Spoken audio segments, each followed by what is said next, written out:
Hi folks, Mark Merrill with Firm. Today our topic is battle lines and determination. Actually, it's more than one topic.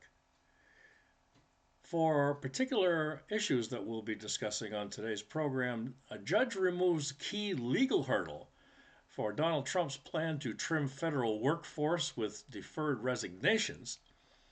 Maine GOP Representative Laurel Libby has a conversation with citizens concerning the 1% payroll tax hike here in the state of Maine, education, and voter ID. Plus, among other things, a quick review of LD 127 here in the Maine legislature on state government oversight of agencies in more detail, and quite a bit more. Thanks for joining us. Fairness in Reporting Media. Donald Trump got some unexpected news recently, and that, of course, was about a judge removing a key legal hurdle for his plan to trim federal workforce with deferred resignations. You may recall that one's been in the news for quite a while. Well, basically, a federal judge back on actually February the 5th, to be exact, removed a key hurdle for the president's plan to downsize the federal government workforce with a deferred resignation program. You can either show up, or you're going to be tossed out, or you can just go ahead and fill out a form, I believe it is, online, and then you get out. But this Boston judge ordered in the challenge filed by a group of labor unions was a significant legal victory for President Trump no matter what, because after a string of courtroom setbacks, it seems, according to Press Secretary Caroline Leavitt, it goes to show that lawfare will not ultimately prevail over the will of 77 million Americans who supported him and his priorities. Another group of unions filed a lawsuit in Washington, D.C. late Wednesday on the 5th, though its potential impacts were not immediately clear. So 75,000 federal workers accepted the offer to quit in return for being paid until September 30th. That's being quite generous. And that was according to McLaurin Pinover, spokesperson for the Office of Personnel. So what happens next? Well, just a couple of things, actually, folks. American Federation of Government Employee National President Everett Kelly said in a statement that the union's lawyers are assessing the next steps. Kelly said the ruling is a setback in the fight for dignity and fairness for public servants. Are we supposed to cry and feel sorry for these public servants who haven't done jack squat and God knows how long under Biden? Come to think of it, monkey see, monkey do. If you're not going to do your job, and you're not going to do your job from home, which is kind of what Janet Mills, monkey see, monkey do, went and did when Trump was serving his first term, and took advantage of the so-called pandemic of COVID-19. Didn't do a damn freaking thing about the fact about them coming back from a temporary, that's what he initiated back in 2020, a temporary stay-at-home order. Blue states like Janet Mills and the rest of the country start following suit and are going, hey, where are you going? Get back to work. Well, it wasn't the case with Janet and many other states, and then all of a sudden the country was in a big mess. No thanks to some guy named Anthony Fauci and a bunch of others who, thank goodness, are no longer in power anymore. And get this country back on its feet, its working feet, where it should have been. Yeah, I'm blaming you, Janet. I'm always blaming you. This important decision didn't address the underlying lawfulness of the program. Well, that's a matter of opinion. It seems like it always is with the deflectocrats, isn't it? So, another statement from this, once again, Everett Kelly, the American Federation of Government Employees national president.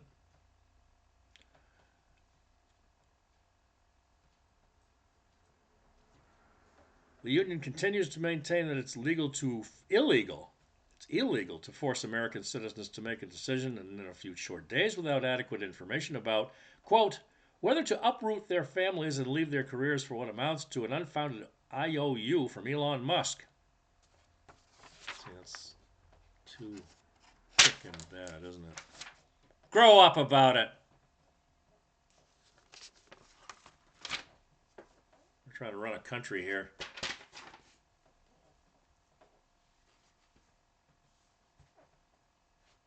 Not run a day sauna daycare.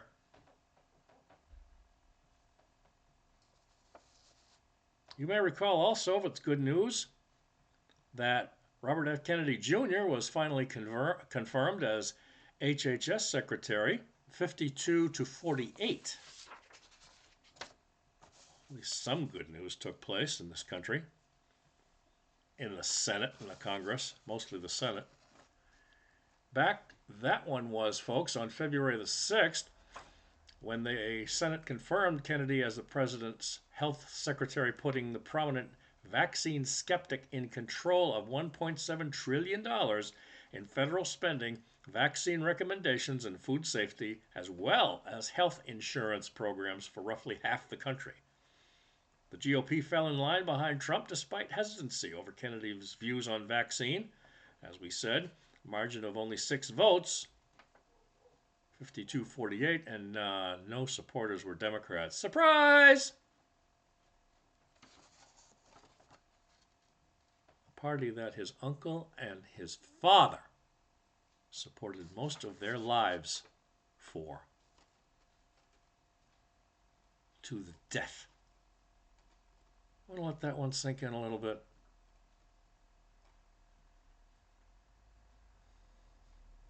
And this action finally elevated the scion of one of America's most storied political and, like we said, unfortunately, Democratic families to the Secretary of Health and Human Services and Mitch McConnell of Kentucky, who wheeled in on a wheelchair,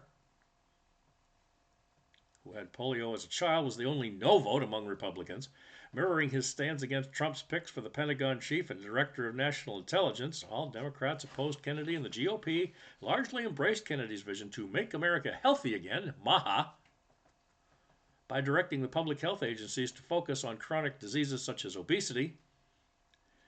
Kennedy, whose name and family tragedies have put him in the national spotlight since he was a child, earned formidable followings with his populist and sometimes extreme views on food, chemicals, and vaccines. Well, gee, that's too bad. You know, who's writing this garbage anyway? This comes from Newsmax, of all places, and yet they're going to head and do this? It seems to me this article sounds like it was written by a liberal no-name trying to get a name for themselves. The audience for Mr. Kennedy only grew during the COVID-19 pandemic, when he devoted much of his time to a nonprofit that sued vaccine makers and harnessed social media campaigns to erode trust in vaccines, as well as the government agencies that promote them. With Trump's backing, Kennedy insisted he was uniquely positioned to revive trust in those public health agencies, which include the FDA, Centers for Disease Control and Prevention, the CDC, and the National Institutes of Health, NIH, which were formerly headed by some guy named Ouchie Fauci. Last week, Senator Tom Tillis of North Carolina said he hoped Kennedy goes wild in reining in healthcare costs and improving Americans' health overall. But before agreeing to support Kennedy, potential holdout Senator Bill Cassidy, Republican of Louisiana, a doctor who leads the Senate Health, Education, Labor, and Pensions Committee, required assurances that Kennedy would not make changes to existing vaccine recommendations. Well, you know, you can't win them all. Yeesh. Congratulations, Mr. Kennedy. We Definitely need people like him. Moving on, folks. Laurel Libby is back in the news. As we previously mentioned at the beginning of our program, titled today, Battle Lines and Determination, she's having conversations with citizens concerning the 1% payroll tax hike, education, and voter ID. Here's a brief rundown of her message that was sent out to us on, let's take a look here, February the 10th.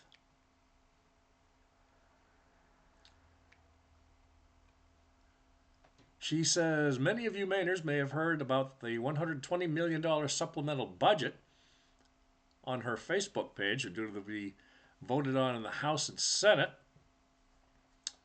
What's another $120 million in an $11.67 billion budget?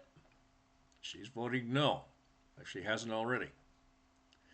The latest request is a direct result of reckless spending and will continue to grow here in the state of Maine. In the overall budget, Democrats expanded Maine Care without accurately estimating the costs, and now they need more money to bail out hospitals that aren't getting paid because of Augusta Democrats' fiscal mismanagement. Go a lot further than that. It's horse manure is what it is, except that it's costing us. That's why it stinks so much.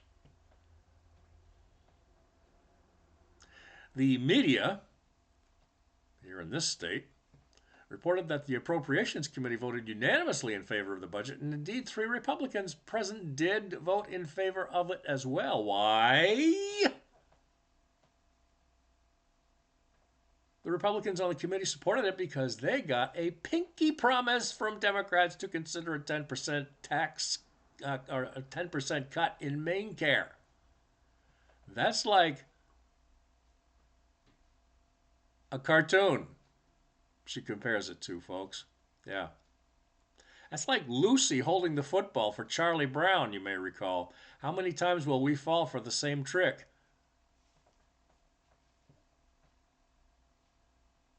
Let that one sink in a little bit. Maine people have paid more than their fair share. Ms. Libby says, I refuse to support another dime in spending, and I will not vote for the supplemental budget under any circumstances, no matter what Augusta Democrats pinky promise. Or BS. Promise nothing.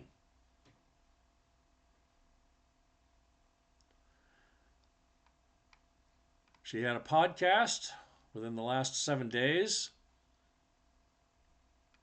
to discuss all this, and you can certainly look it up. You can find her right there, folks. She's the leader of speakupforlife.com. And you can also find her and look her up on laurellibby.com, just the way her name is spelled. LaurelLibby, Laurel Libby, just as you see it right here, folks. laurellibby.com.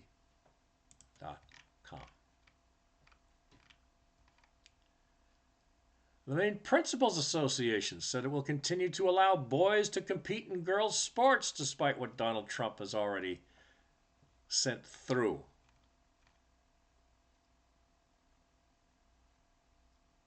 Your views on that too, folks, especially through us here at FIRM, Fairness in Reporting Media, or fairnessinreportingmedia@gmail.com, fairnessinreportingmedia@gmail.com.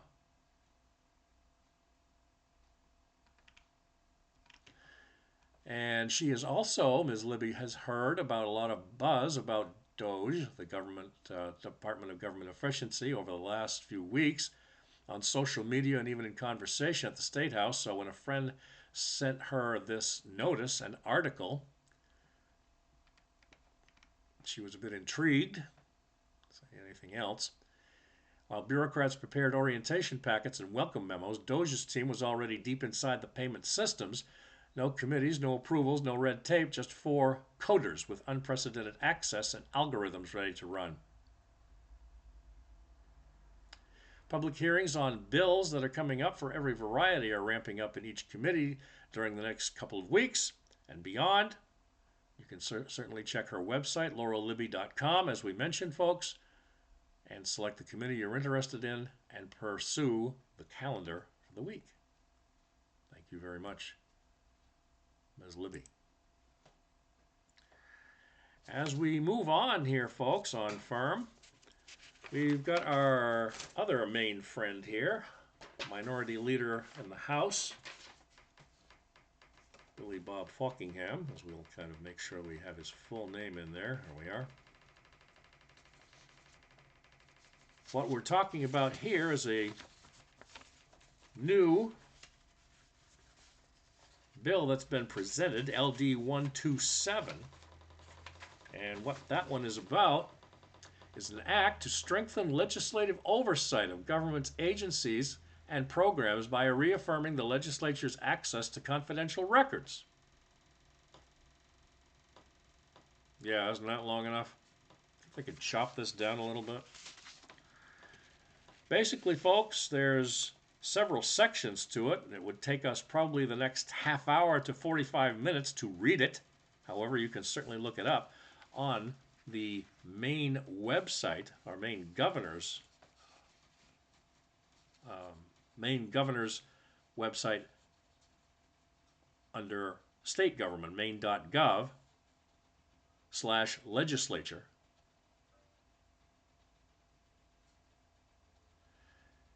The proposal was scheduled for public hearing, but due to snowstorms backing it up and that sort of thing, there was a delay on that. There will be more notice of information on that back on the 13th of February.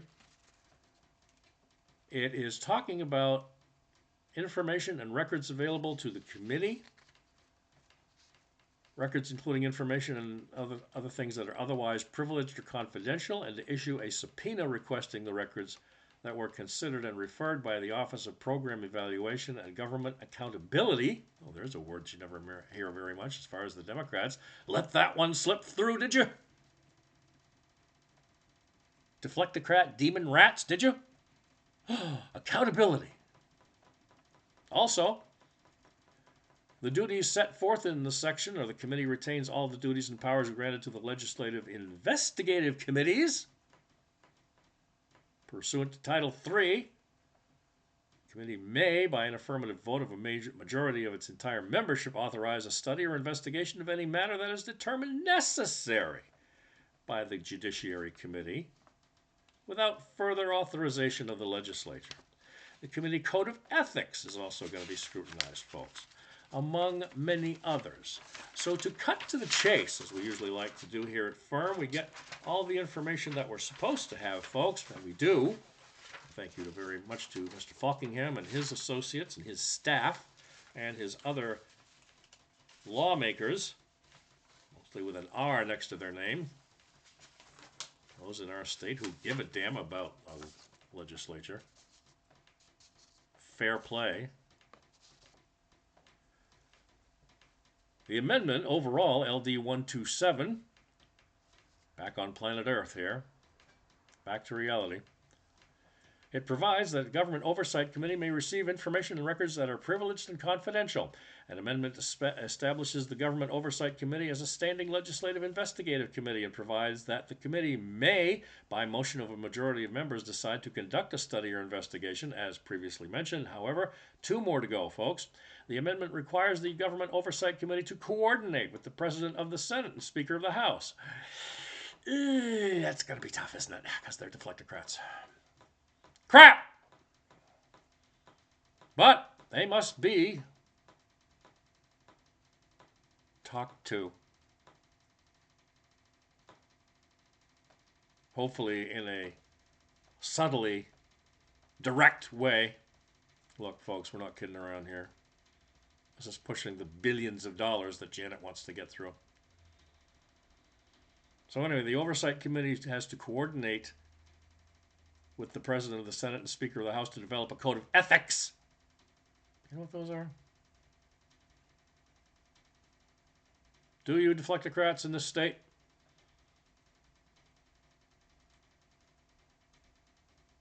ethics relating to the operation of the committee, including a procedure for handling confidential information and process for referral to a committee on ethics for violations of that code. And the amendment allows an elected member of the legislature to attend a child protective proceeding at the request of the parent or guardian of the child if the parent or guardian lives in the district in which the lawmaker represents, and requests the legislator's presence for the purpose of providing moral support. Yeah, you got to involve the parents from now on. I don't know why you threw them out with the baby out with the bathwater, as it used to be called.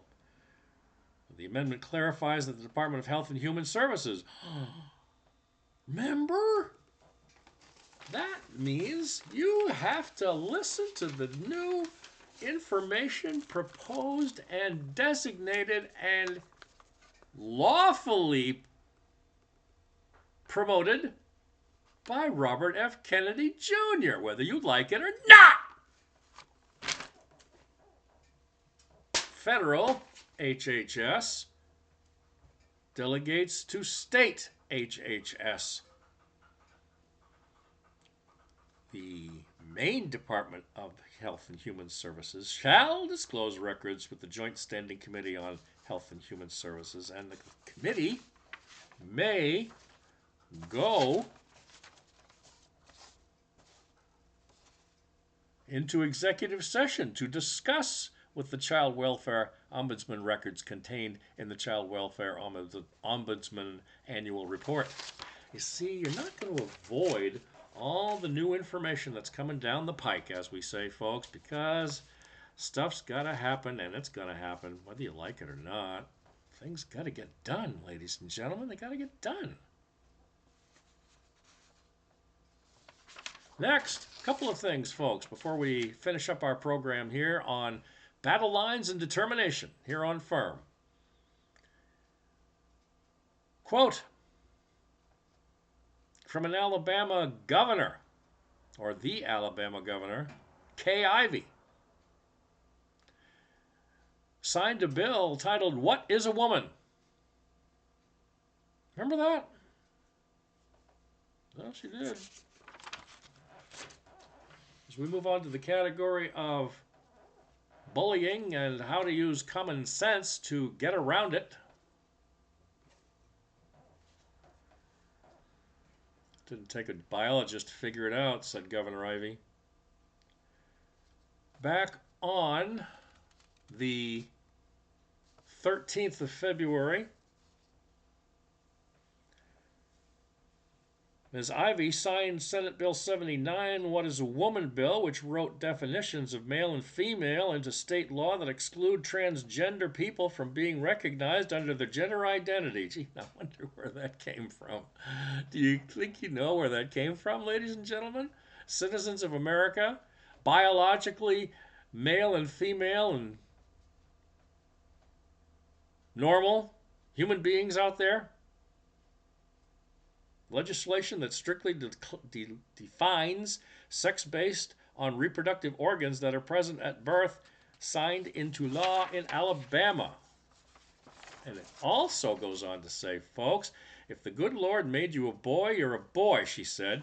And if he made you, meaning the Lord, it's capital H, by the way, if he, the Lord, made you a girl, you're a girl. In Alabama, we believe there are two genders, male and female. There's nothing complicated or controversial about it.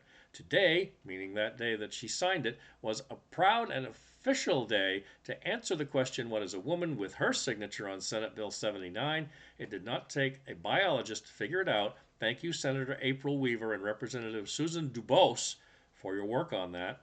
The State House of Representatives marked a positive support and passage of the bill 77-12. Is that kind of loud and clear there, folks?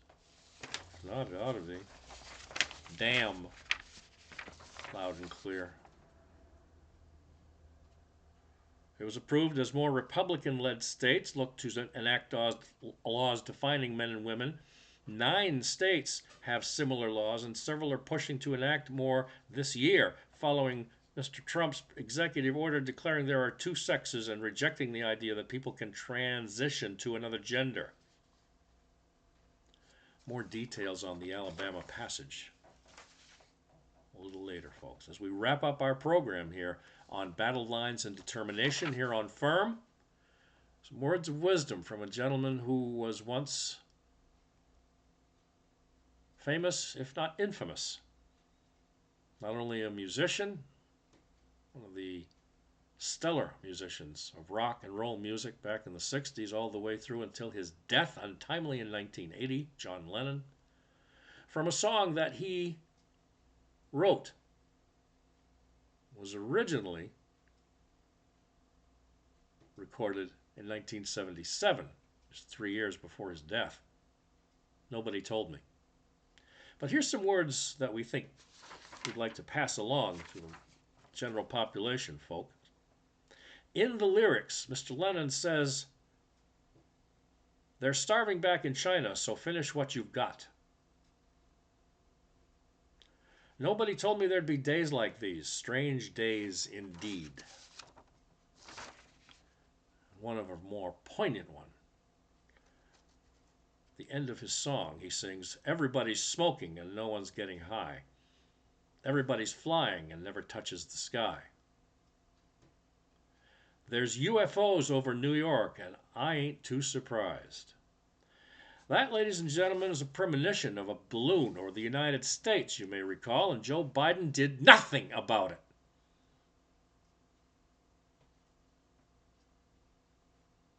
And also spy drones over New Jersey, more recently. Then the FAA finally came out, the Federal Aviation Administration said, "Oh, no, that was us." Oh, didn't we tell you earlier? Yeah, I thought we did.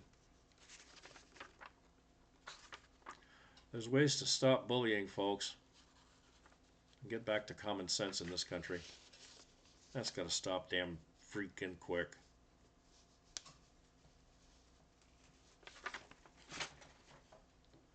We are seeking constantly, folks, truth, moving forward, restoring America.